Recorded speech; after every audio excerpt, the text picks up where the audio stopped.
దేవుని మహిమ కలుగును గాక. దేవుని బిడ్డలారా,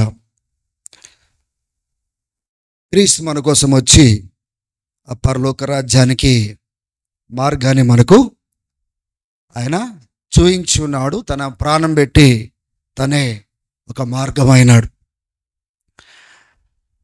త్రోవ తప్పిన మనలను సరైన త్రోవలు నడిపించుటకు ఆయననే మార్గమైనాడు. పడిపోయిన మనలను స్థిరపరచుటకును ఆయననే జీవమైనాడు. మన కోసము తను బలి అయినాడు. దేవుని బిడ్డలారా, ఈ చివరి దినాలలో ఆ రక్షణ పైన ఉన్న గురిని దయచేసి మనం ఎవరు కూడా తీసివేయడానికి వీలు లేదు. ఫిలిప్పీలకు రాసిన పత్రికలో భయముతో వణుకుతో మీకు అనుగ్రహించబడిన రక్షణలో మీరు కొనసాగుడి అని అపోస్తలుడైన పౌలు సెలవిస్తున్నాడు. ఏ విశ్వాసం చేతైతే మనం రక్షించబడ్డామో, ఏ విశ్వాసము ద్వారా అయితే నీతిమంతులుగా తీర్చబడ్డామో, ఏ విశ్వాసం మూలంగా అయితే దేవుని రాజ్యం కోసము నిరీక్షిస్తున్నామో, ఆ యొక్క విశ్వాసంలో ఎదగవలసిన బాధ్యత మనది. హల్లెలూయా. ఆ యొక్క విశ్వాసంలో ఎదగవలసిన బాధ్యత అంటే లోతులో ఎదుగుచు దేవునికి దగ్గరగా వస్తూ దేవుడు ఎవరో అర్థం చేసుకుంటూ పరిస్థితుల మధ్యలో ఏది ఏమైనప్పటికీ దేవుణ్ణి గట్టిగా పట్టుకుంటూ ఎదుగుతూ వెళ్ళే విశ్వాసం గురించి నేను మాట్లాడుతూ ఉన్నాను. దేని బిడ్డారా, గతంలో కొన్ని విషయాలు మీతో మాట్లాడి ఉన్నాను. అంటే ఈ భూగోళంలో ఎటువంటి పరిస్థితులు అయితే వస్తున్నాయో, ముందుగానే ఎటువంటి పరిస్థితులలో ప్రజలు వెళ్ళబోతున్నారో కొన్ని హెచ్చరికలు కొన్ని నెలల క్రితమే మీకు ఇవ్వడం జరిగింది. అసాద్ గవర్నమెంట్ కూలిపోయేటప్పుడు ఐసిస్ వారు, అల్ ఖైదా వాళ్ళు ఆ ప్రాంతాల్ని ఆక్రమించుకునేటప్పుడు దేవుని బిడ్డలారా, నేను చెప్పిన మాట, సిరియాలో ఇంచుమించు ఒక ప్రాంతంలో 20,000 మంది క్రైస్తవులు ఉన్నారు. వాళ్ళ కోసం ప్రార్థన చేయండి, ఎందుకంటే రాబోయే దినాలలో వాళ్ళందరూ కూడా చంపబడచ్చు, వాళ్ళ క్షేమం కోసము ప్రార్థించండి అని చెప్పడం జరిగింది.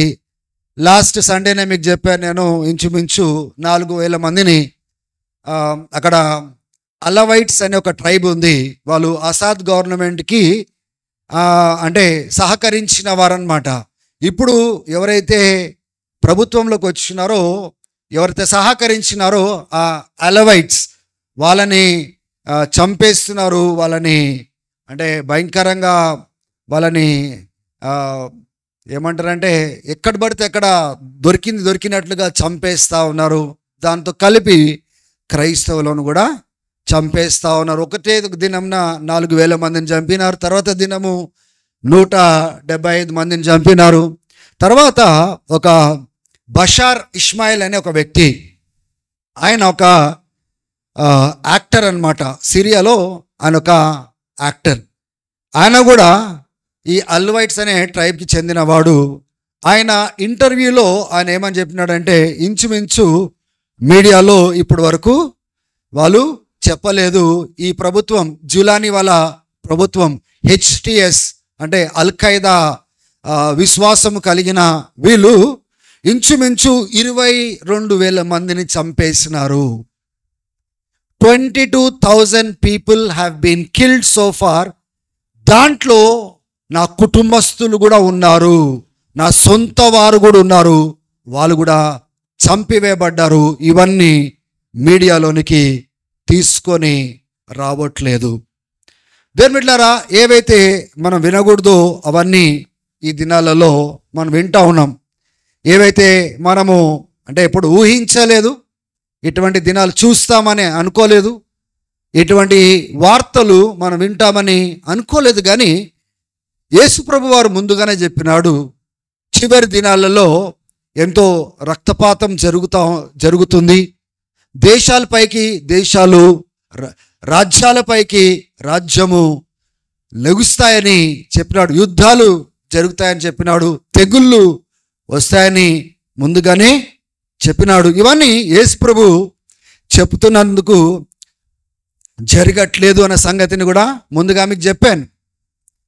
మనిషి తన యొక్క చెడుతనంలో ఎలా విర్రవీగబోతున్నాడో, ఎలా చెడిపోబోతున్నాడో, ఏ రీతిగా పవర్ కోసము ఆకాంక్ష చూపించడానికి ఒక దేశము ఇంకొక దేశంపైకి రాబోతా ఉందో, ఏ రీతిగా చెడుతనము చివరి దినాలలో మనిషి హృదయంలో, అంటే నోవాహు కాలంలో ప్రతి తలంపు ఏ రీతిగా చెడుతనంతో నిండి ఉందో, అటువంటి చెడుతనము చివరి దినాలలో నోవాహు కాలంలో జరిగినట్లుగా ఉండబోతుందో ముందుగా చూచిన దేవుడు ప్రవచన రీతిగా ఇటువంటి దినాలు రాబోతున్నాయి. అబద్ధ ప్రవక్తలు రాబోతున్నారని యేసుప్రభు చెప్పిన వెంటనే క్రీస్తు చెప్పినందుకు అబద్ధ ప్రవక్తలు రావట్లేదు. చివరి దినాలలో సాతాను అబద్ధ ప్రవక్తల్ని ఎలా లేపబోతున్నాడో ఆ చివరి దినాలను చూచి ఆయన ముందుగానే చెప్పినట్లుగా చూస్తున్నాం. తెగులు గురించి చూసినాము, దాని తర్వాత భూకంపాల గురించి మనం చూసినాము, యుద్ధాల గురించి మనం చూసినాము.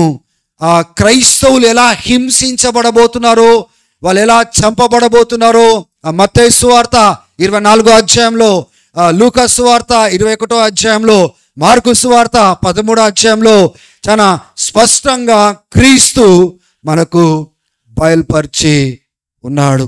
హల్లెలూయా. ఇప్పుడు రాబోయే దినాలలో అంత్యక్రీస్తు రాబోతున్నాడు. మహాశ్రమలు ఈ భూమిపైకి రాబోతున్నాయి. ఆయన ఆలయంలో కూర్చొని నేనే దేవుడినని ప్రకటించుకుంటాడని దానియేలు ప్రవచించిన ప్రవచనాలను అక్కడ క్రీస్తు పలికి ఉన్నాడు. మత్తయి సువార్త 24వ అధ్యాయంలో ఆ పలికిన క్రీస్తు పలికినాడు కాబట్టి ఆయన చెప్పినందుకు అంత్యక్రీస్తు రావట్లేదు, లేకపోతే క్రీస్తు పంపించినందుకు అంత్యక్రీస్తు రావట్లేదు. చివరి దినాలలో ఎటువంటి ప్రభుత్వాలు లెగుస్తాయో, ఎటువంటి భయంకరమైన పరిస్థితుల గుండా దేవుని బిడ్డలు, యూదులు మరి క్రైస్తవులు వెళ్తారో ముందుగా చూచిన దేవుడు ఆయన ప్రవచన రీతిగా ఆయన చెప్పడము సాగినాడు. ఆ ఒలీవ కొండ పైన కూర్చున్నప్పుడు కూడా శిష్యులు వచ్చి అడుగుతారు, ఈ చూడు ఈ ఆలయాన్ని ఎలా ఇంత చక్కగా కడుతున్నారో, ఒక రాయి పైన ఇంకొక రాయిని వేసి ఇలా చక్కగా కడుతున్నారో. వాళ్ళు చెప్పినప్పుడు క్రీస్తు అన్నాడు, ఒక్క రాయి ఇంకొక రాయి పైన నిలబడదు అని ప్రవచించినాడు. అది 70వ సంవత్సరము క్రీస్తు పూర్వము టైటస్ అనే జనరల్ వచ్చి ఆ రోమా ప్రభుత్వంలో ఉన్నవాడు యెరూషలేమును దాడి చేసి, ఆలయంను దాడి చేసి నేలమటం చేసినాడు. అప్పటి నుంచి ఇప్పటి వరకు ఆలయం లేదు. క్రీస్తు రాబోయే దినాలలో ఏం జరగబోతుందో చూచి చెప్పినాడు, కానీ చెప్పినందుకు జరగలేదు. మీకు అర్థమవుతుందా? దేవుడు మానవునికి ఈ భూమి పైన బ్రతకడానికి స్వేచ్ఛనిచ్చినాడు. నీతిగా బ్రతకడానికైనా, చెడుతనంతో బ్రతకడానికైనా స్వేచ్ఛనిచ్చినాడు. రేపటి దినము తీర్పు దినాన ఆయన ఎదుట నిలబడినప్పుడు లెక్క దేనిపైన తీసుకుంటాడంటే, నీకు ఇచ్చిన స్వేచ్ఛను నువ్వు ఏం చేసినావు, ఆ స్వేచ్ఛను బట్టి మంచి నిర్ణయాలు తీసుకున్నావా, ఆ స్వేచ్ఛను బట్టి చెడుతనం కోరుకున్నావా, నువ్వు దేనికోసం జీవించినావు, నీకు ఇచ్చిన స్వేచ్ఛను దేనికోసం వాడినావని దేవుడు అప్పుడు తీర్పులోనికి తీసుకొని వస్తాడు. అప్పుడు నువ్వు ఎటువంటి నిర్ణయాలు తీసుకున్నావో, ఈ భూమి పైన మానవుడు ఎటువంటి నిర్ణయాలు తీసుకున్నాడో దాన్ని బట్టి అక్కడ తీర్పు జరుగుతుందనే సంగతిని మనం అర్థం చేసుకోవాలి. అందుకోసమే ద్వితీయోపదేశ కాండంలో మోషే ద్వారా దేవుడు మాట్లాడిన మాటలు ఏంటిదంటే, ఇగో చూడు, ఇశ్రాయేలుతో మాట్లాడుతూ, ఇగో చూడు నీ ముందు జీవమును మరణమును పెట్టి ఉన్నాను. I have kept life and death before you. అంటే దేవుడు బలవంతం చేయొచ్చు కదా, జీవాన్ని స్వీకరించినట్లుగా మరణాన్ని స్వీకరించక ఉండకుండానట్లుగా దేవుడు బలవంతం పెట్టచ్చు కదా. దేవుడు మానవుని ఎలా సృష్టించినాడంటే, బలవంతము పెట్టే రీతిగా మానవుని సృష్టించలేదు. చాలా ప్రత్యేకంగా ఆయన స్వరూపంలో ఆయన సృష్టించుకున్నాడు. ఆయన స్వరూపము ఏంటి అని మనం చూసుకున్నట్లయితే ఇంటెలిజెన్స్, ఆ యొక్క జ్ఞానము ఎక్కడి నుంచి వచ్చిందంటే దేవుని మూలంగా వచ్చింది. ఆ యొక్క విల్, చిత్తము, నేను ఇలా చేస్తాను అలా చేస్తాను అనేది ఎక్కడి నుంచి వచ్చింది అంటే దేవుని మూలంగా వచ్చింది. రిలేషనల్గా మనం ఉన్నాము, ఒకళ్ళొకరితో సంబంధం పెట్టుకోగలిగినాం. ఎక్కడి నుంచి వచ్చింది? అది దేవుని మూలంగా మనకు వచ్చింది. మనం దేవుని స్వరూపంలో సృజించబడ్డాం కనుక దేవుని యొక్క స్వరూపంలో ఉన్నవి మనలోనికి వచ్చి, అందుకోసమే మానవుడు దేవుని స్వరూపాన్ని మోసుకొని వెళ్ళు జీవి ఈ భూమి పైన మానవుడు తప్ప ఇంకెవరు కూడా లేరు అనే సంగతిని మనం అర్థం చేసుకోవాలి. అదే దేవుడు మనకి ఫ్రీడమ్ ఇచ్చినాడు, ఫ్రీ విల్ టు చూస్. అందుకోసమే ఆదామును పాపం చేసేటప్పుడు ఆయన అడ్డుపడలేదు, అవ్వ పాపం చేసేటప్పుడు అడ్డుపడలేదు, సాతాను శోధించేటప్పుడు అడ్డుపడలేదు. ఎందుకంటే ఏ మాటలైతే ఆయన పలికినాడో ఆ మాటలను బట్టి బ్రతికే ఆ యొక్క నిర్ణయం ఎవరు తీసుకోవాలా? ఆదాము తీసుకోవాలా? అవ్వ తీసుకోవాలా? సాతాను వస్తే ఏంటిది, రాకపోతే ఏంటిది? మనిషి దేవుని మాటల మూలంగా బ్రతకాలని దేవుడు ఇష్టపడిన తర్వాత, మాటలు ఇచ్చిన తర్వాత, మాటల చొప్పున ఒకవేళ నడవకపోతే దానికి బాధ్యుడు దేవుడు కాదు, సాతాను కాదు, ఆదాము అవ్వలు మాత్రమే. వాడు సాతాను వస్తాడు, శోధిస్తాడు, చెడుతనము చేయమంటాడు, వ్యతిరేకత తీసుకొని వస్తాడు, దేవుని పైన నిందలు వేసేటట్టుగా చేస్తాడు. దేవుడు మంచివాడు కాదు. దేవుడు నీకెందుకు ఇయ్యలేదు తెలుసా? నువ్వు దేవుడిలాగా అయిపోతావు కాబట్టే. దేవుడికి ఇష్టం లేక దేవుడు ఒక సాడిస్ట్. సాతాన్ గాడు వచ్చి మోసం చేయడానికి అక్కడ నిలబడ్డాడు. God is a sadist. He doesn't want you to have these things. అందుకోసమే నేను తినద్దు అన్నాడు. నువ్వు తింటే చనిపోవు, దేవుడిలాగా అవుతావు. అందుకోసమే దేవుడు నిన్ను ఆయన లాగా కావద్దని నిన్ను ఆటంకపరుస్తున్నాడు, మోసం చేస్తా ఉన్నాడు. అక్కడ దేవుని యొక్క క్యారెక్టర్ పైన మచ్చ పడేటట్టుగా వాడు ప్రేరేపిస్తున్నాడు, అటాక్ చేస్తా ఉన్నాడు దేవుని యొక్క క్యారెక్టర్ని. సాతాను వచ్చి శోధిస్తాడు. శోధించబడిన వాడిని బట్టి నువ్వు శోధనలో పడలేదు. ఆ శోధన సమయంలో నువ్వు తీసుకున్న నిర్ణయం బట్టి నువ్వు శోధనలో పడ్డావన్న సంగతిని నువ్వు అర్థం చేసుకోవాలా. హల్లెలూయా. బైబిల్ ఏమనుంది? క్రీస్తు కూడా మానవుడు ఎన్ని రకాలుగా శోధించబడగలుగుతాడో అన్ని రకాలుగా శోధించబడి పాపం చేయలేదు అని ఉంది. అంటే దాని అర్థం ఏంటిది? శోధించబడ్డము పాపం కాదు, కానీ ఆ శోధన వచ్చినప్పుడు నేను దానికి లొంగిపోవడము, అప్పగించుకోవడము, శోధనకు తగ్గట్టుగా నడవడము, అప్పుడు నేను దేవునికి విరుద్ధమైన పాపాన్ని నేను చేసేవాడిని అవుతాను. హల్లెలూయా. అంటే శోధన మానవుడికి వస్తుంది, కానీ శోధన మధ్యలో మానవుడు దేవునితో ఎలా నడుస్తాడో, మానవుడు ఎటువంటి నిర్ణయాలు తీసుకుంటాడో. ఈరోజు మీకు ఇళ్లలో ఉన్నప్పుడు మీకు శోధన వచ్చింది, దేవుని సన్నిధికి అరే ఈరోజు పోకపోతే ఏమైంది? సాతాను ఎన్నో రకాలుగా శోధన తీసుకొని వస్తాడు. కొంతమంది ఇళ్లలో కూర్చొని నాకు దేవుడు ఏం చేసినాడు, నేను దేవుని సన్నిధికి వెళ్ళడానికని కొందరు అటువంటి శోధనలో పడిపోతాడు. సాతాను వచ్చి ఏమని శోధిస్తాడంటే, ఏమైండు నీ దేవుడు, ఏం చేసినాడు నీ దేవుడు, ఇన్నిసార్లు దేవుని సన్నిధికి వెళ్తున్నావే, దేవుని పక్షంలో లేడా అన్న వెంటనే ఏం చేస్తారని ఇంట్లో దేవుని సన్నిధికి రాకుండా ఎక్కడ ఉండకూడదో అక్కడ ఉంటారు. దేవుని బిడ్డలారా, దేవుడు ఏదైతే చెప్పడానికి ఇష్టపడుతున్నాడో, దేవుడు మన జీవితంలో ఏది కోరుకుంటున్నాడో అది చేయకపోవడానికి కారణము దేవుడు కాదు, సాతాను కాదు, పరిస్థితులు కాదు, మీ చుట్టూ ఉన్న మనుషులు కాదు. కేవలము వాళ్ళపైన నిందలు వేయడం బంద్ చేయండి. మీరు ఏది చేయాలో అది చేయకపోవడానికి కారణము నీ బంధు కాదు, నీ భర్త కాదు, నీ భార్య కాదు, నీ పిల్లలు కాదు, నీకున్న ఆర్థిక సమస్య కాదు, ఉద్యోగం లేని తత్వం కాదు. మనము తీసుకునే నిర్ణయాలు. హల్లెలూయా. దేవునికి మహిమ కలుగును గాక. మనం ఎటువంటి నిర్ణయాలు తీసుకుంటున్నామో జాగ్రత్తగా చూసుకోవాల్సిన అవసరం ఉంది. ఈ దినాలలో సేవ చేయవలసిన వారు కూడా సేవ ఎందుకు చేయట్లేదంటే మీరు తీసుకునే నిర్ణయాలే. దేవుని కోసం నడిచే వాళ్ళు నడవకపోవడానికి కారణం ఏంటంటే మీరు తీసుకునే నిర్ణయాలే. దేవుని కోసం ఇప్పుడు కల్లా హెబ్రీలకు రాసిన పత్రికలో 6వ అధ్యాయంలో మనం చూసుకున్నట్లయితే ఒకసారి తీయండి. హెబ్రీలకు రాసిన పత్రిక 6వ అధ్యాయానికి వెళ్దాము.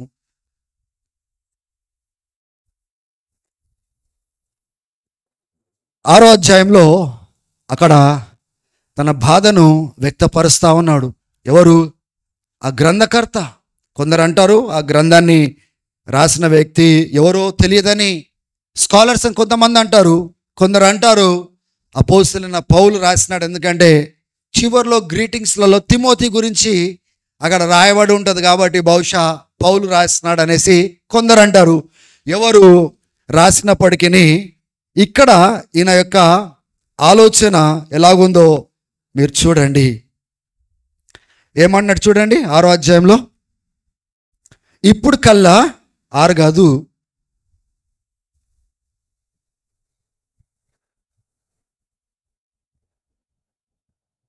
11వ వచనం నుంచి 5వ అధ్యాయం 11వ వచనం చదువుదాం ఒకసారి.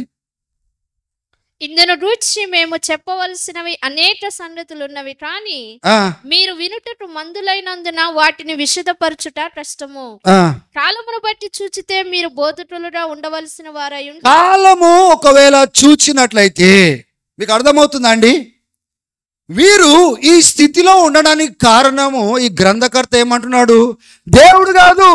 కొంతమంది పగటి కలలుగా అంటూ ఉంటారు, సమయం రాని మేము చూస్తాము, సమయం రాని దేవుని పని చేస్తాం, సమయం రాని ఇది చేస్తాం, సమయం రాని అది చేస్తాము. దేవుని బిడ్డలారా, దేవుడు ఇచ్చిన సమయాన్ని మాత్రం వాడుకోరు. ఇచ్చిన సమయంలో నిర్ణయాలు సరిగా ఉండవు. ఇప్పుడు ఎగ్జాంపుల్ మనం తీసుకుందాం. ఎవరికైనా మ్యూజిక్ నేర్చుకోవాలని ఆశ ఉందనుకోండి, ఎప్పుడు చూసినా మ్యూజిక్ గురించి మాట్లాడతారు. కలిసినప్పుడల్లా మ్యూజిక్ నేర్చుకోవాలని ఆశను వ్యక్తపరుస్తారు. కానీ ఆశకు తగ్గట్టుగా ఇంట్లో ఆ ఇన్స్ట్రుమెంట్ తీసుకొని వాళ్ళు ప్రాక్టీస్ చేస్తారా? ఒకవేళ తీసుకున్నా కానీ ఎంతసేపు ప్రాక్టీస్ చేస్తారు? ఎన్ని దినాలు ప్రాక్టీస్ చేస్తారు?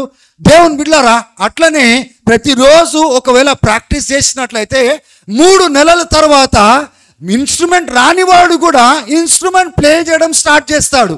ఒకసారి ఆలోచన చేయండి. ఈయన ఆశపడుతున్నాడు, 1 నెల గడిచిపోయింది.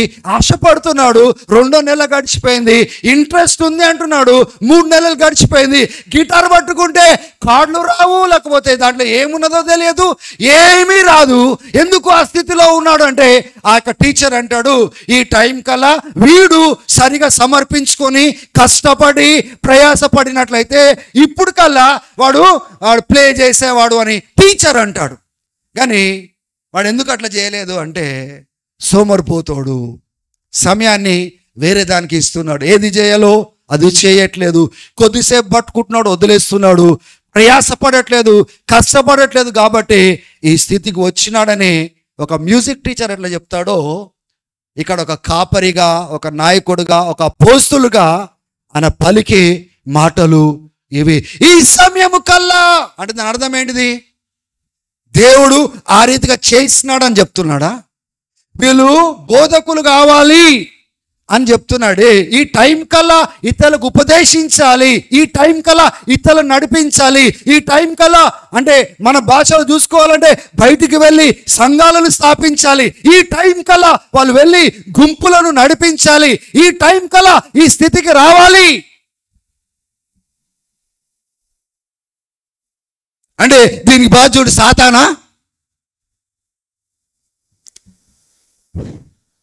పగటి కలలు అంటా ఉన్నాం చూడండి మనం రాత్రులు. ఒక రోజు సేవకులం అవుతాం, ఒక రోజు దేవుడు నన్ను వాడుకుంటాడు. ఎందుకు వాడుకుంటాడు? నేను వినండి, జాగ్రత్త వినండి, బయటికి వెళ్ళే వాళ్ళు కూడా.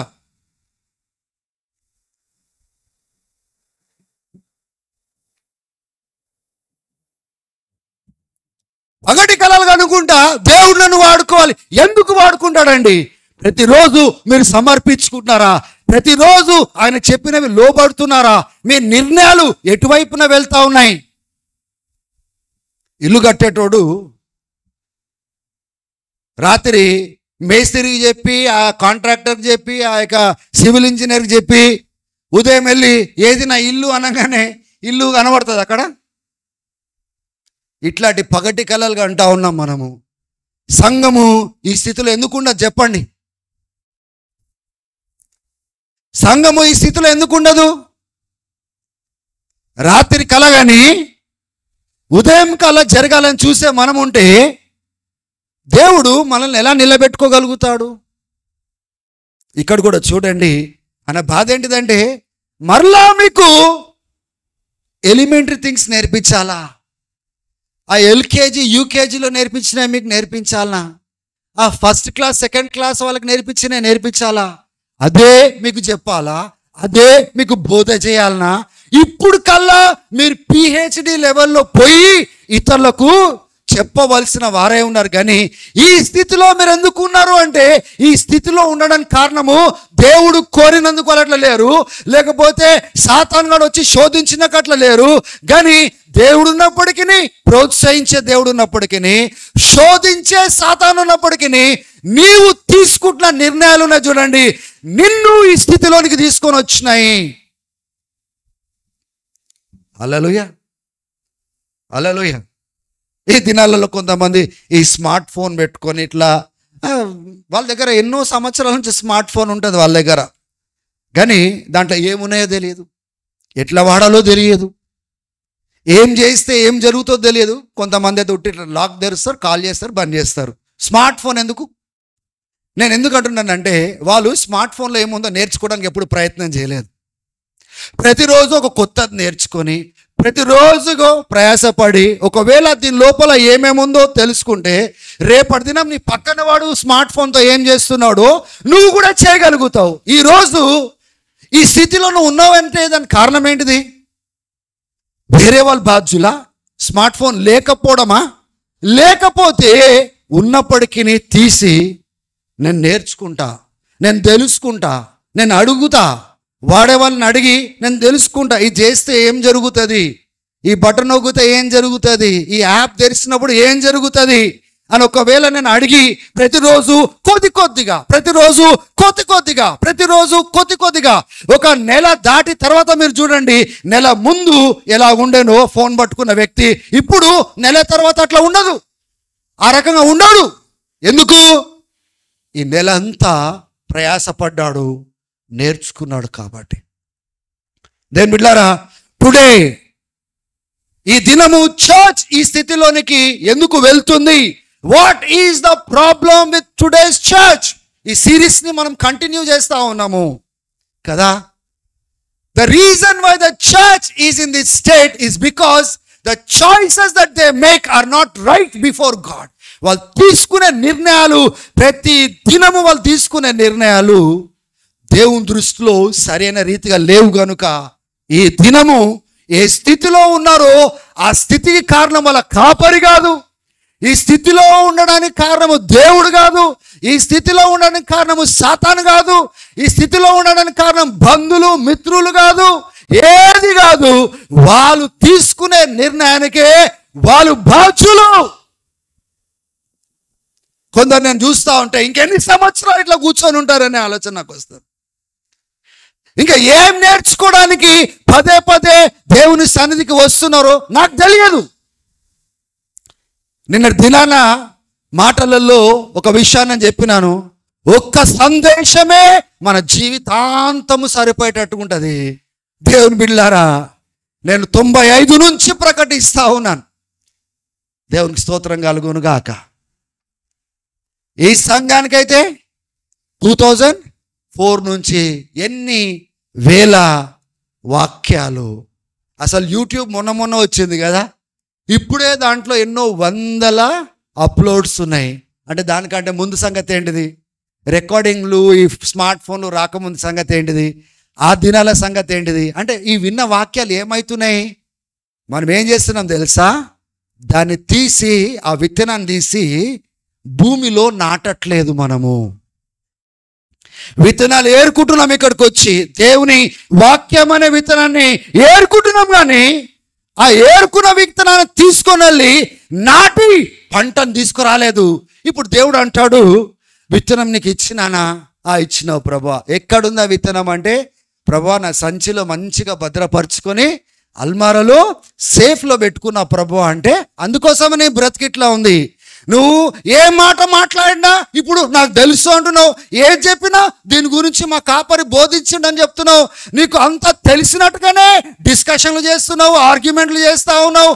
జ్ఞానం మాత్రము బాగా, తెలివి మాత్రం బాగా చూపిస్తున్నావు, కానీ ఫలం మాత్రం లేదు. ఎంతమంది రక్షణలోకి వచ్చినారు? లేదు. ఎంతమంది గుంపు నడిపిస్తున్నామో? లేదు. ఏ ప్రాంతానికి వెళ్తున్నామో?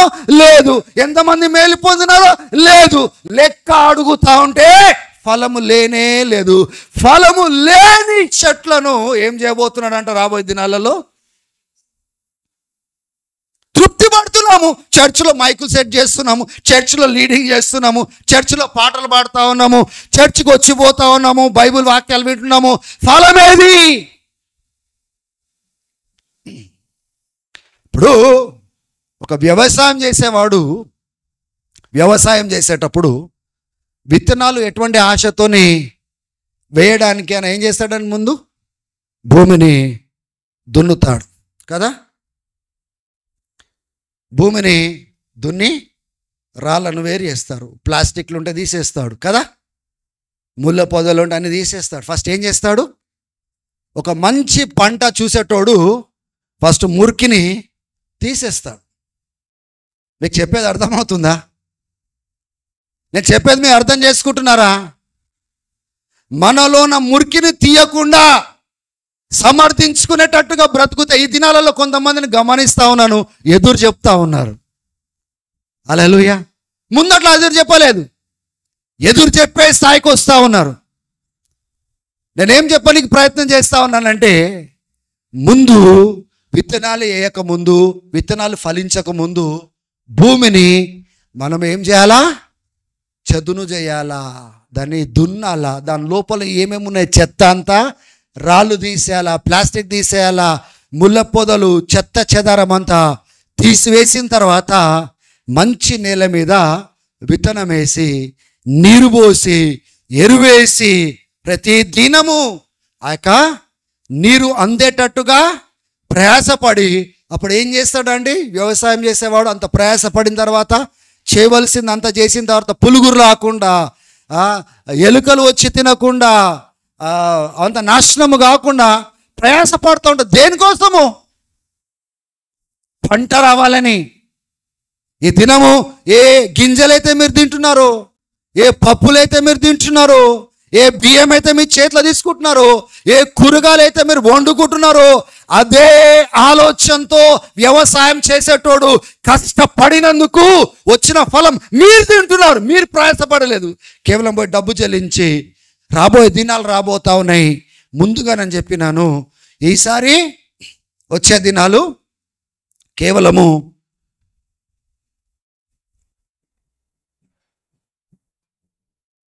వాక్యం కొద్దువ అయ్యే దినాలు కాదండి.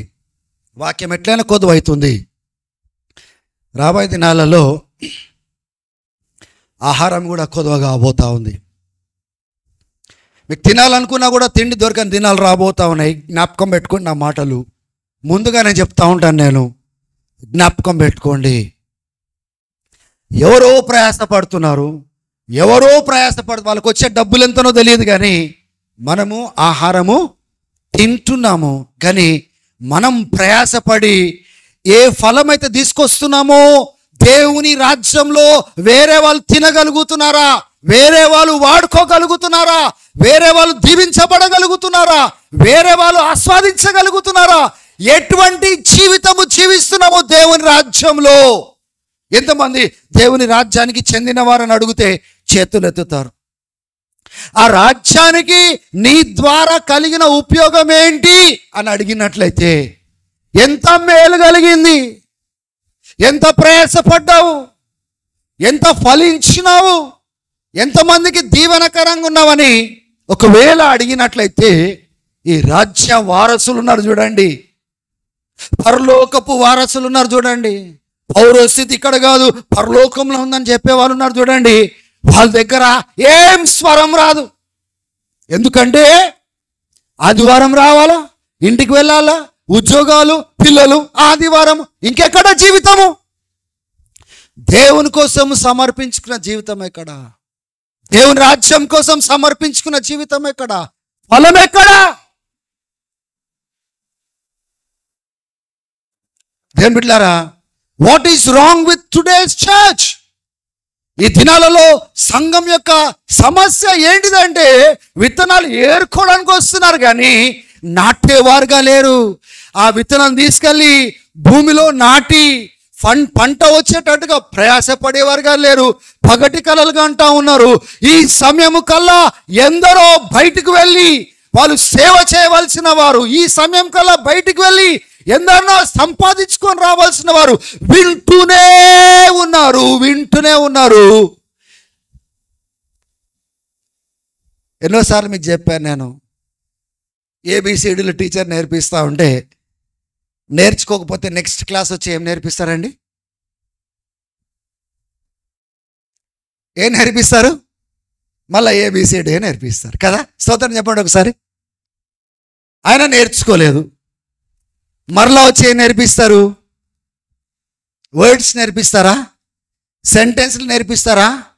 పారాగ్రాఫ్లు నేర్పిస్తారా? పుస్తకాలు ఎట్లా చదవాలో నేర్పిస్తారా? ఏం నేర్పిస్తారు? ఏబిసిడి నేర్పిస్తారు.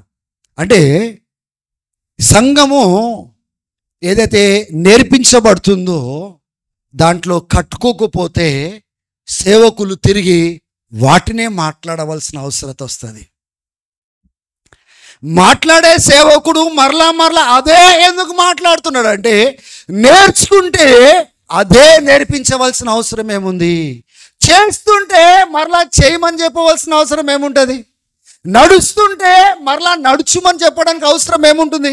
ఒకవేళ నడవడం వచ్చిన వాడు చూసి అరే నడుస్తున్నాడని చూస్తే ఈయన ఎట్లా పరిగెత్తాలో నేర్పిస్తే బాగుంటుంది కదా. ఇప్పుడైతే నడుస్తున్నాడు, ఈ నడిచే వ్యక్తిని ఎలా పరిగెత్తడం నేర్పిస్తే పరిగెత్తుతాడని ఆ యొక్క నాయకుడు ఏం చేస్తాడు? నడిచేవాడిని పరిగెత్తడము నేర్పిస్తాడు. ఇప్పుడు పరిగెత్తడం నేర్చుకున్న తర్వాత అరే వీడు చక్కగా పరిగెత్తుతున్నాడే, వేరే వాళ్ళతో పోటీ పడటానికి వీడిని గేమ్స్లో వేసి నన్ను ట్రైన్ చేస్తే ఈయన ప్రైజ్ గెలుచుకొని వస్తాడు కదా అనేసి ఏం చేస్తాడండి? పరిగెత్తటండి ఇంకా ఎంత మంచిగా పరిగెత్తాలో, పోటీ పడి పరిగెత్తాలో, గురి ఎందుకు పరిగెత్తాలో నేర్పిస్తాడు కదా. మన జీవితంలో ఎలాగుంది? మీ జీవితంలో దేవుడు చెప్పిందే మరలా చెప్పే స్థితిలోనికి, వినిందే మరలా వినే స్థితిలోనికి పదే ఉంటే దాని అర్థం ఏంటి తెలుసా? నేను ఎదగట్లేదు, నేను కట్టబడట్లేదు, నేను అభివృద్ధి చెందడం లేదు, ఎక్కడున్నానో అక్కడే ఉన్నాను కనుక దాని నుంచి బయటికి వచ్చే మాటలే మాట్లాడుతున్నాడు.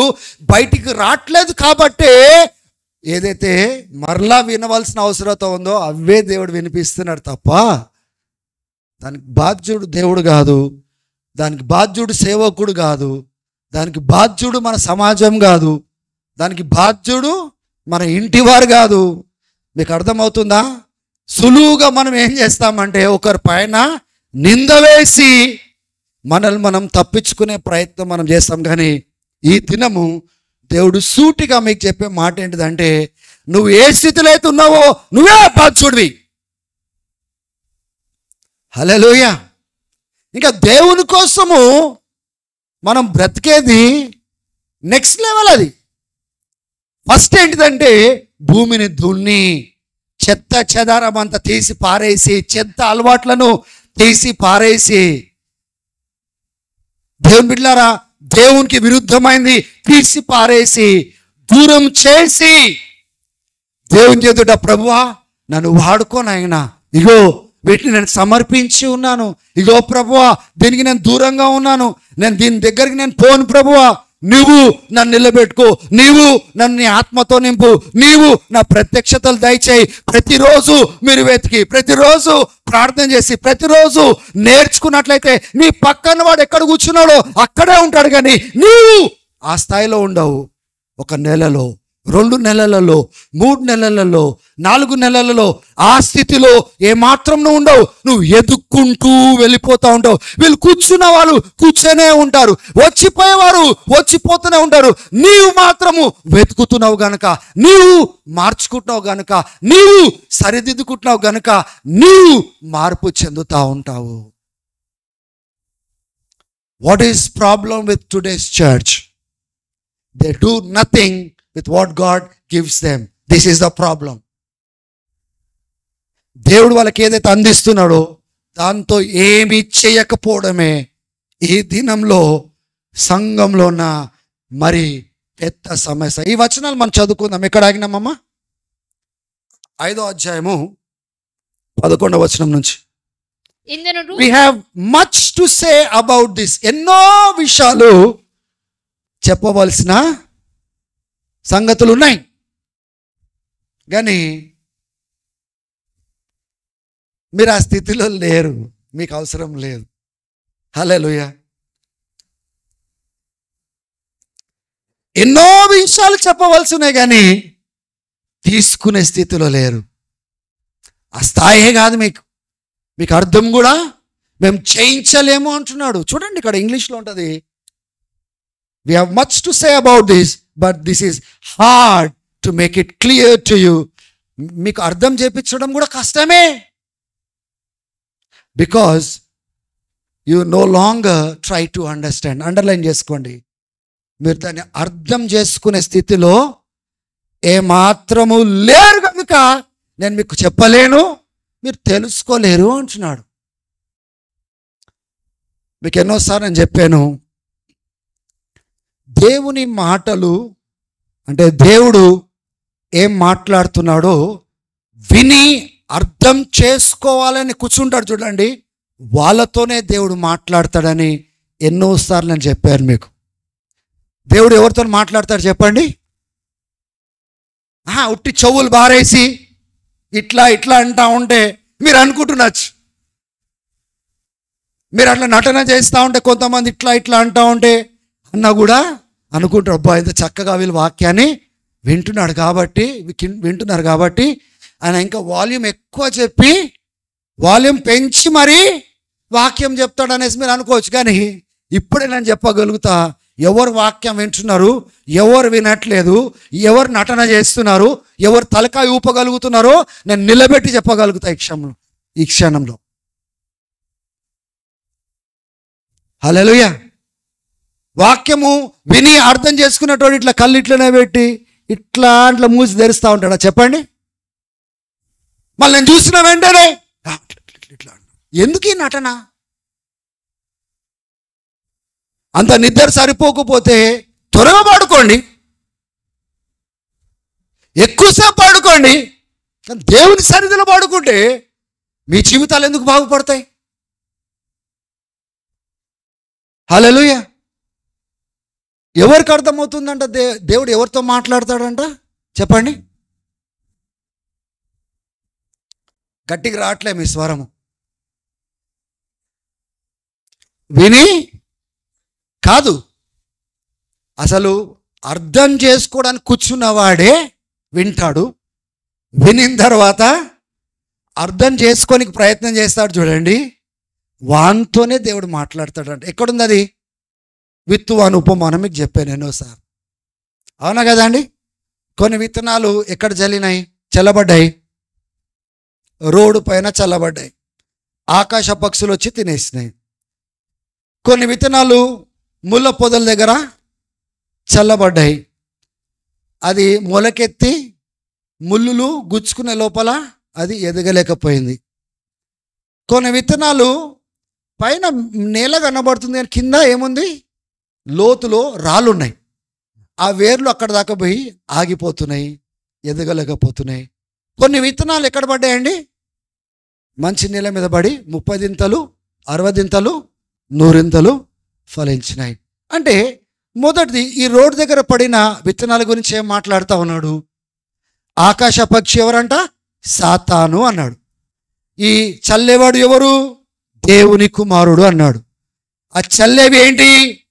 విత్తనాలు, వాక్యము. అంటే ఇప్పుడు దేవుని కుమారుడు వాక్యాన్ని చల్లినప్పుడు కొన్ని విత్తనాలు ఎక్కడ పడ్డాయంట? ఆ రోడ్డు పైన పడ్డాయి.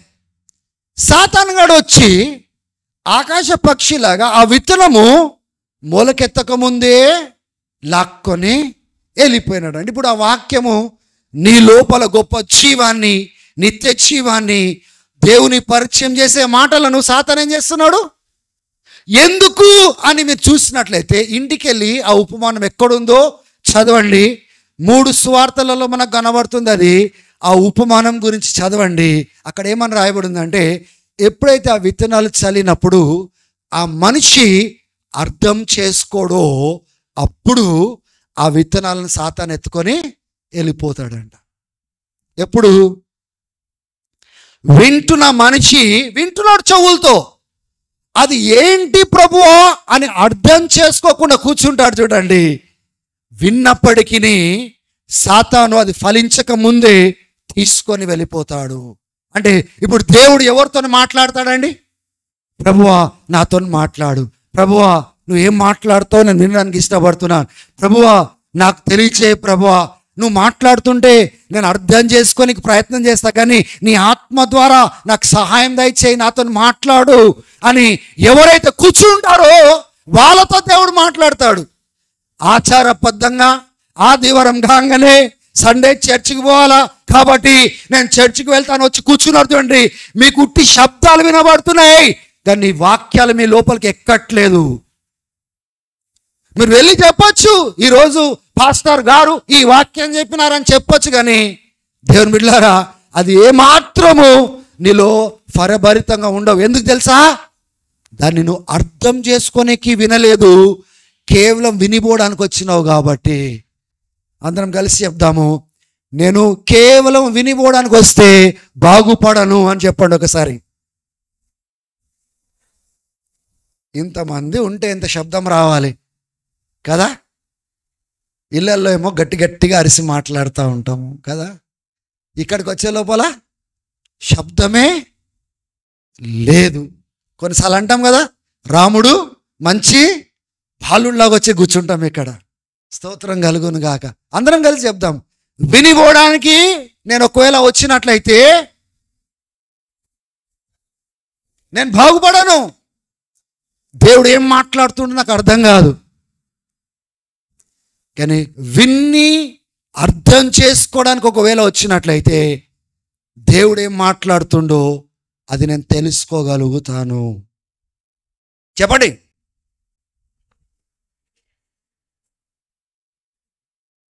విని ఏం మాట్లాడుతున్నాడో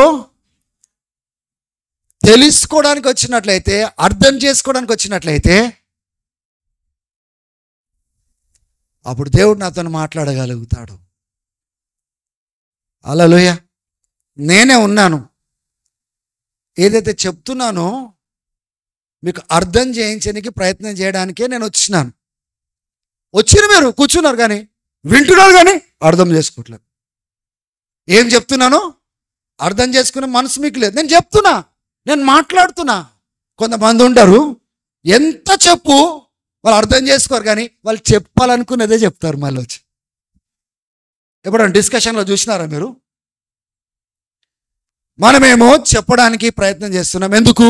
వాళ్ళకి అర్థం చేయించుకోవడానికి. వాళ్ళు కూర్చొని అర్థం చేసుకోవాల్సిన మనస్తత్వం వాళ్ళకి లేదు. వాళ్ళ మైండ్లో ఏం జరుగుతుందంటే వాళ్ళు ఏం చెప్పాలనుకుంటారో అదే చెప్పడానికి టైం కోసం వెయిట్ చేస్తుంటారు, గ్యాప్ కోసం వెయిట్ చేస్తుంటారు. ఆ గ్యాప్ రాగానే కక్కుతారు వాళ్ళు. అంటే మనం ఏం చెప్తున్నామో వాళ్ళు అర్థం చేసుకోవడానికి ఏమాత్రం వాళ్ళకి ఇష్టత లేదు.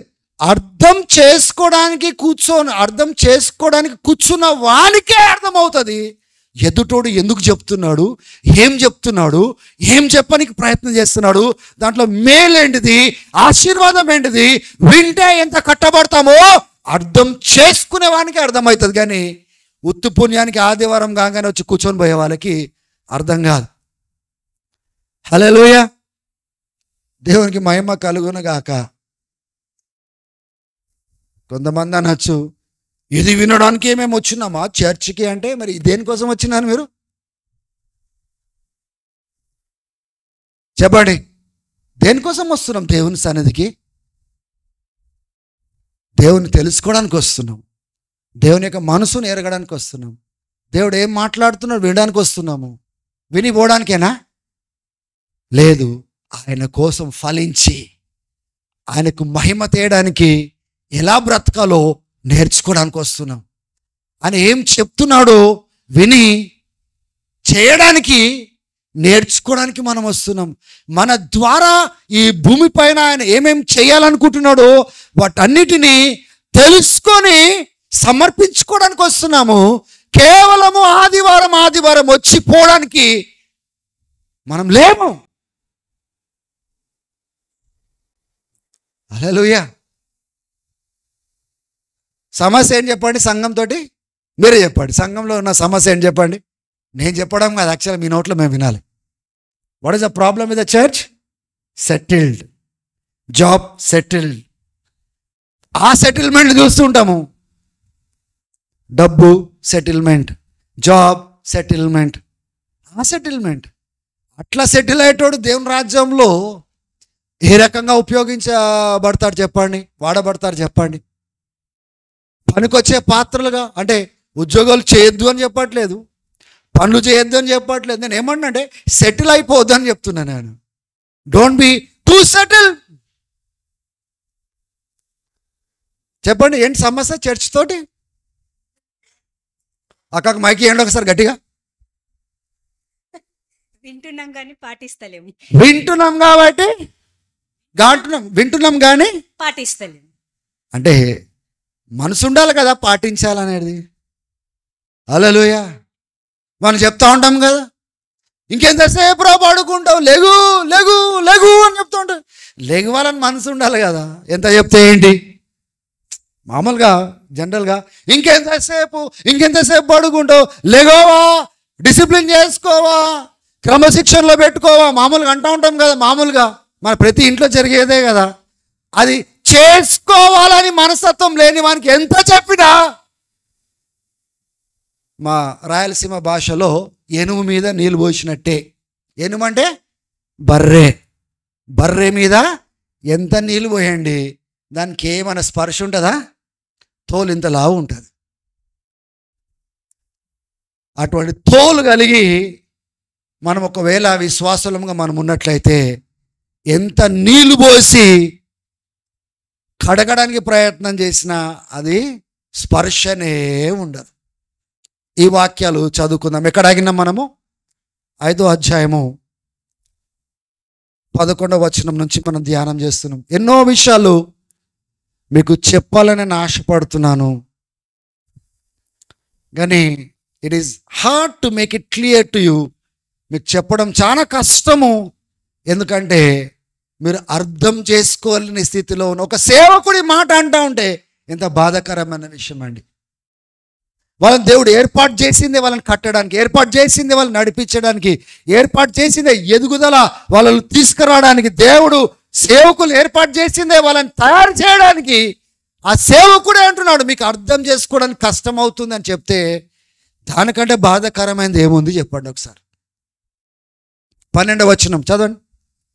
కాలమును బట్టి చూచితే, ఈ కాలం బట్టి చూస్తే, ఆ కాలంను ఎన్ని సంవత్సరాలు వేచండి, అంటే ఎన్ని సంవత్సరాల నుంచి ఈయన బోధిస్తూ ఉండొచ్చు అనుకుంటున్నారు చెప్పండి. ఏ కాలం కల్లా ఒక వ్యక్తి బోధకుడు కావాలా అనే మాట వస్తుంది చెప్పండి. ఎన్ని సంవత్సరాలు అయితే ఇంచుమించు అట్లీస్ట్ అప్రాక్సిమేట్లీ ఒక 4 సంవత్సరాల 5 సంవత్సరాల బోధిస్తూ ఉంటే 6 సంవత్సరాల అట్లీస్ట్ 10 సంవత్సరాల అట్లీస్ట్ అన్ని సంవత్సరాలన్న ఒక బోధకుడుగా కావాలి కదా. అంటే ఎంతో టైం అయినప్పటికీ కూడా వాళ్ళు still there in the same mode.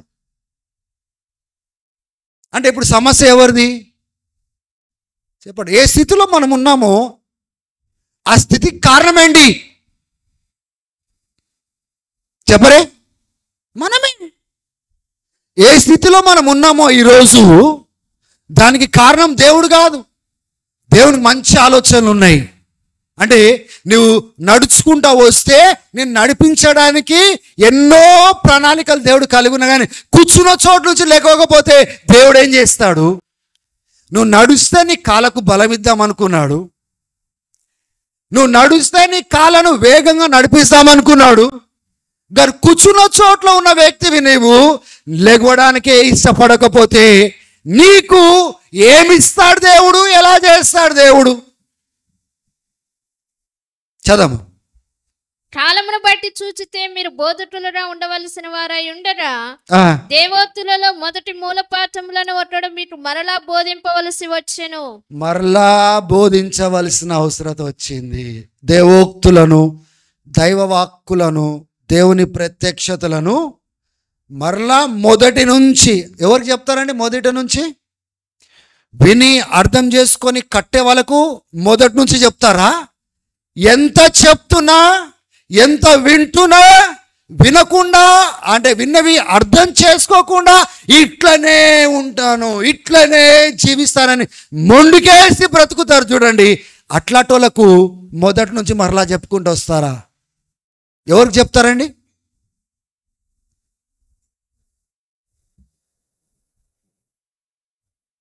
హల్లెలూయా.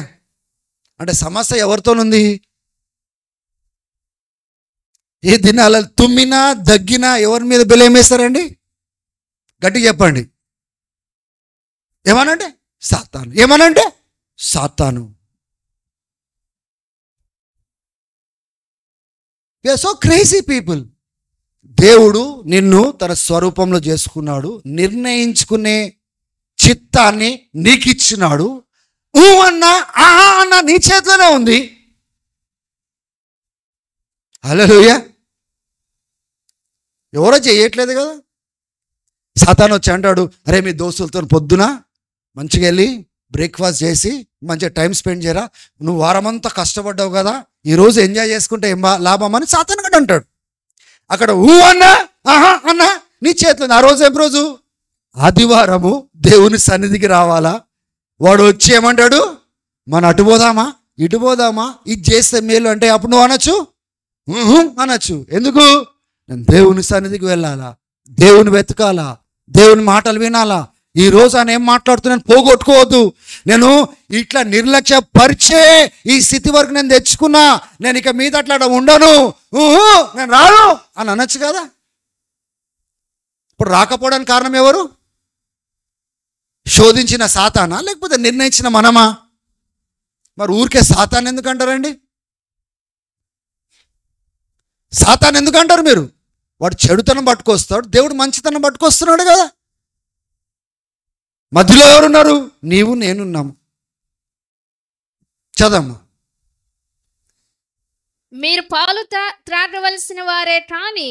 ఓ అమ్మా, అంటే పాలు త్రాగవలసిన వారే గాని అంటే దాని అర్థం పాలు ఎవరికి ఇస్తారండి? నేను అనుకుంటున్నాను ఆ దినాలలో ఆ పాల గురించి, లేకపోతే ఆవు పాలు, గేదె పాలు గురించి కాదు.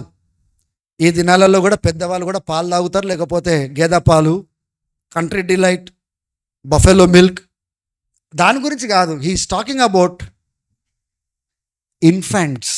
ఇన్ఫెంట్స్ అంటే ఇక చెప్పాలా, డిస్క్రిప్షన్ ఇవ్వాలా నేను?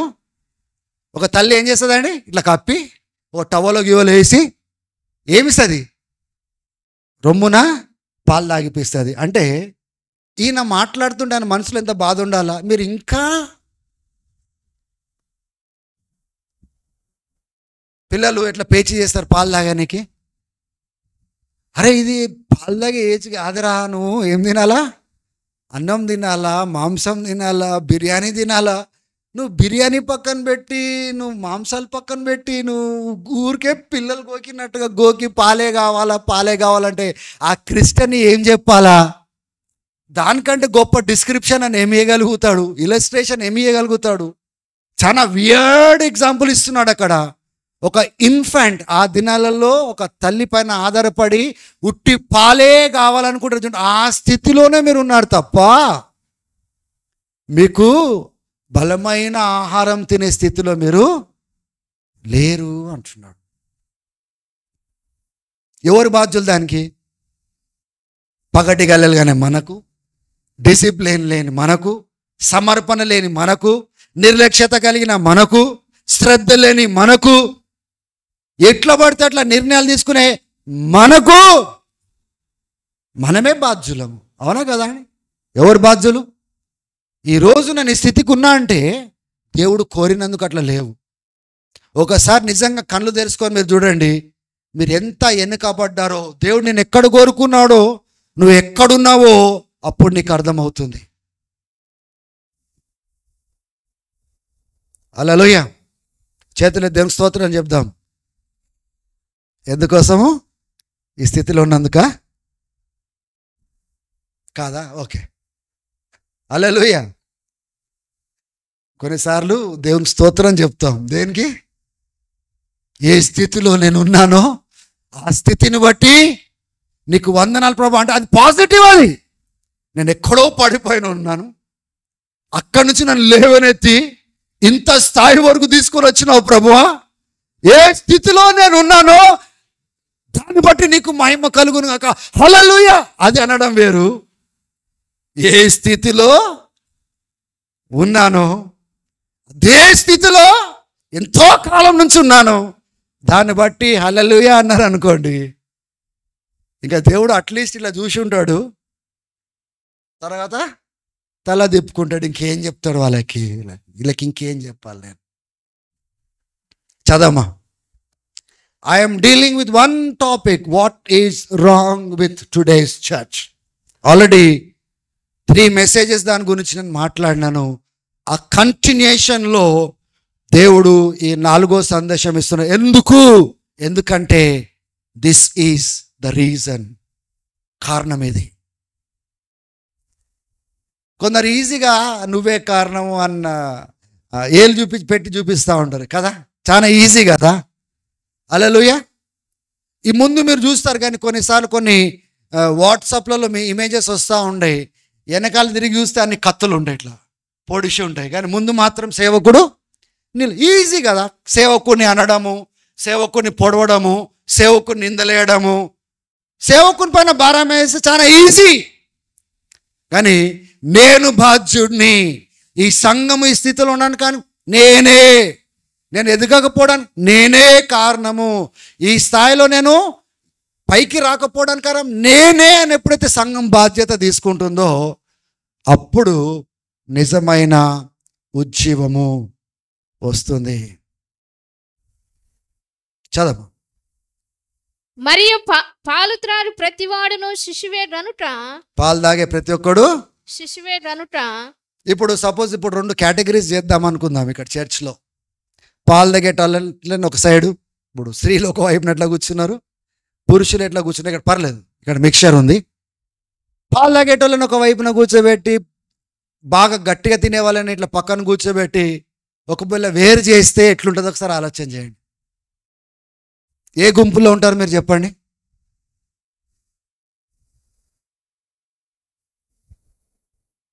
సరే, మిమ్మల్ని సిగ్గుపరచడానికి చెప్పట్లేదు, ఆలోచింప చేయడానికి నేను చెప్తా ఉన్నాను. అట్లీస్ట్ ఇప్పుడైనా నేను గ్రహించి ప్రతిరోజు మార్పు తెచ్చుకోవడానికి మనం ప్రయత్నం చేస్తామని మీకు మోటివేట్ చేయడానికి చెప్తున్నాను నేను. ఆమేన్. చదమ్మా. రనుట నీతి వాక్యం విషయములో అనుభవము లేనివాడై ఉన్నాడు. ఏంటి? నీతి వాక్యం విషయములో అనుభవము లేనివాడై ఉన్నాడు. ఎక్స్పీరియన్స్ లేని వారుగా మీరు ఉన్నారు. తర్వాత వయసు వచ్చిన వారు అభ్యాసము చేత మేలు కీడులను వివేచించుటకు సాధకము చేయబడిన జ్ఞానేంద్రియములు కలిగి ఉన్నారు. వయసు వచ్చిన వాళ్ళు ఏం చేస్తారండి? మంచిని చెడును వేరు చేసి పరిపక్వత కలిగిన వారు ఉంటారు, కానీ మీకు అటువంటి అండర్స్టాండింగ్ లేదు. నేనంటున్నా, ఒక సేవకుడు ఏ విశ్వాసులైతే నడిపిస్తున్నాడో ఆ పత్రిక రాస్తూ వాళ్ళ విషయంలో వేదనను వ్యక్తపరుస్తూ ఉన్నాడు. వయసు వచ్చిన వారు మంచిని చెడును వేరు చేసి ఆ యొక్క జ్ఞానముతో వాళ్ళు ఏం చేస్తారంట? గ్రహించగలుగుతారు, తెలుసుకోగలుగుతారు, నిర్ణయాలు తీసుకోగలుగుతారు. కానీ మీలో అటువంటి తత్వాన్ని నేను చూడలేకపోతున్నాను అంటున్నాడు. ఇంకా కంటిన్యూ. కాబట్టి అంటే ఇప్పుడు 6వ అధ్యాయానికి వచ్చినాం. ఎప్పుడైనా గుర్తుపెట్టుకోండి, వాక్యాల మధ్యలో, పారాగ్రాఫ్ మధ్యలో, కాబట్టి చాప్టర్స్ మధ్యలో, 2 చాప్టర్స్ మధ్యలో కాబట్టి అని వస్తే పై దానికి కింద దానికి కనెక్షన్ ఉంది అని దాని అర్థం. అది గొలుసు లాంటిది. కాబట్టి అనే పదము ఒక గొలుసు లాంటిది, పైన దాన్ని కింద దాన్ని కలిపి మాట్లాడే పదం అది. అంటే కాబట్టి పైన చెప్పినాడు కదా, వాటిని బట్టి అని అర్థం. నిర్జీవ క్రియలను విడిచి ఏంటిది? ఏం చెప్తున్నాడండి వాళ్ళకి? నేను చెప్పాను కదా ఈ విషయము. ఏంటిది? ఒక భూమిలో ఒక గొప్ప పంట రావాలని ఆశపడే వ్యవసాయకుడు ఏం చేస్తాడు? మొట్టమొదట భూమిని ఏం చేస్తాడు? దున్ని ఏం చేస్తాడు? ఆ నిర్జీవమైన వ్యర్థమైనవన్నీ తీసేస్తాడు. హల్లెలూయా, హల్లెలూయా. నాలో ఏముంది తీసుకోవడానికి అనేవాడు ఇంకా వాడికి ఏం తెలుసుకుంటాడు, ఏం గడుక్కుంటాడు? చెప్పండి, చదమ్మా. కాబట్టి నిర్జీవ క్రియలను విడిచి మారు మనసు పొందుటయు, దేవుని యందలి విశ్వాసమును, బాప్తిసములను రూచిన బోధయు, హస్త నిక్షేపణమును, మృతుల పునరుద్ధానమును, నిత్యమైన తీర్పును అను పునాది మరలా వేయక. ఇప్పుడు మరలా ఇవన్నీ చెప్పాలా? ఏంటిది? రిపెంటెన్స్ గురించి చెప్పాలా? విశ్వాసం, క్రీస్తునందు విశ్వాసం గురించి చెప్పాలా? నిర్జీవ క్రియలు విడిచిపెట్టని చెప్పాలా? బాప్తిజం గురించి చెప్పాలా? రాబోయే దినాలలో తీర్పు జరగబోతుందని చెప్పాలా? ఇది చెప్పిందే ఎంతకాలం మరలా చెప్పాలా మీకు? ఇవన్నీ ఏబిసిడ్లు అయ్యా, ఆల్రెడీ తెలుసుకున్నారు కదా. మరలా అవే చెప్పే స్థితిలోకి, అవే వినే స్థితిలోకి, అవే సందేశాలు వినే స్థితిలోనికి ఇంకా ఎందుకున్నాము అంటున్నాడు. ఎదగట్లేదు కాబట్టి. హల్లెలూయా. What I want to encourage the church today, ఈ చర్చ్ ఏ స్థితిలో ఉందో ఆ ఉండడానికి కారణము ఆ కూర్చునేవారు అని ఎప్పుడైతే బాధ్యత తీసుకుంటారో ఆ దినం మొదలుకొని దేవుడు ప్రవేశించి ఆ కూర్చున్న వారిని దేవుడు ఎత్తైన స్థాయి వరకు తీసుకొని వెళ్ళగలుగుతాడు. I am responsible. పక్కన వాడి పైన వేయకండి, వాళ్ళ పైన వేయకండి, వీళ్ళ పైన వేయకండి. నేనే బాధ్యుడను. I am the reason. ఇన్ని సంవత్సరాలలో నేను ఈ స్థాయి వరకు ఉండాలి. ఇన్ని సంవత్సరాలలో నా దేవుని గురించిన అండర్స్టాండింగ్లో అంత ఎదగాలి. ఇన్ని సంవత్సరాలలో ఇంతమందిని నేను నడిపించాలి.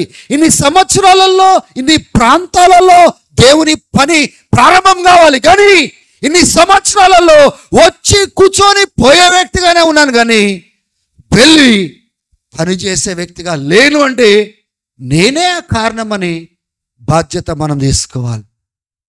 హల్లెలూయా. దేవుడు మీ అందరినీ అటువంటి స్థాయిలోనికి తీసుకురావాలని, తెస్తాడని నమ్మకంతో ఒక సందేశాన్ని ఇక్కడ నేను ముగిస్తా ఉన్నాను. My job here is to tell you what God wishes to communicate to you. దేవుడు ఏదైతే మీతో మాట్లాడమని నా ముందు పెడతాడో ఆ విషయాలు నేను మాట్లాడవలసిన అవసరత నాకుంది. ఏ పేజ్ అయితే నేను తెరిస్తున్నానో ఆ పేజ్లో ఒక్క వాక్యం కూడా నన్ను ముట్టనీయలేదు. ఈరోజు వేరే దగ్గర తీసుకొని వెళ్ళి టాక్ అబౌట్ దిస్ అంటున్నాడు. ఇది మాట్లాడు, కారణం ఇది. ఇప్పటి వరకు నువ్వు చెప్పుకుంటూ వచ్చినావు కదా, కారణం ఇది, వేరేది కాదు కారణమని. God the spirit was bringing this message this morning. I don't know how you have taken the message. I don't care. మీరు పాజిటివ్గా తీసుకుంటే ఏంటిది, పాజిటివ్గా తీసుకోకపోతే ఏంటిది? తీసుకుంటే ఎదుగుతారు, తీసుకోకపోతే ఇట్లనే ఒక రోజు ఇట్లా ఉండి ఉండి ఉండి మన జీవితం కూడా అయిపోతుంది, కాలం కూడా అయిపోతుంది. అయ్యో నేను దేవుని కోసం ఏం చేయలేదే, దేవుని కోసం వాడబడలేదంటే నువ్వు అట్లా నిర్ణయాలు తీసుకొని ఆ స్థితిలో ఉన్నావు కాబట్టి నీ బ్రతుకు ఆ స్థాయి వరకు వెళ్ళింది. హల్లెలూయా. ఇంకోటి, ఐ వాంట్ ఎవ్రీబడి, నేను ఇక్కడ వాక్యం చెప్పేటప్పుడు మీ చేతిలో బైబుల్ ఉండాలి కానీ ఫోన్లు ఉండకూడదు. This is the last warning I'm giving to you. ఫోన్కి ఇచ్చే విలువ దేవుని మాటలకు మనం ఇయ్యం. ఎవరు కూడా ఫోన్లు బంద్ చేయండి, బైబిల్ తీసుకొని రండి, దేవుని సన్నిధికి తెరవండి, చదవండి, అండర్లైన్ చేయండి, చూసుకోండి అక్కడ ఏమని ఉందో. కానీ but don't open your phones when I'm speaking God's word. Amen. Hallelujah. మరలా నేను రిపీట్ చేయను, ఎందుకంటే ఈ దినాలలో దేవుని స్థానాన్ని దొంగలించింది ఫోన్. దేవుని సమయం ఇవ్వవలసింది ఫోన్కి ఇస్తున్నాం. దేవుని వాక్యానికి చదివే బదులు ఆ యొక్క ట్విట్టర్లు, ఫేస్బుక్లు, ఇన్స్టాగ్రాములు, స్నాప్చాట్లు, ఇంకే ఏమేమో టిక్టాక్లు, షార్ట్లు ఇట్లా అంటే ఇట్లా పైకి పోతుంది చూడండి, షార్ట్లు. తిరిగి చూస్తే ఎంత సమయం పోయింది. నేను ఆత్మీయంగా ఈ స్థితిలో ఉండడానికి కారణము నేను తీసుకునే నిర్ణయాలని చెప్తున్నా కూడా మళ్ళీ ఫోన్లు పట్టుకొని షార్ట్లు, బ్యాట్లు ఇవన్నీ పట్టుకొని కూర్చుంటే ఎట్లయితే చెప్పండి. Hallelujah. Today we have to repent. ప్రభువా, ఈ స్థితికి దిగజారిపోవడానికి కారణము నేనే, నా నిర్ణయాలే, నా జీవితమైన నిర్ణయము మనం తీసుకుందాం. దయచేసి అందరం లేచి నిలబడి చేతులెత్తి ప్రార్థన చేద్దాం.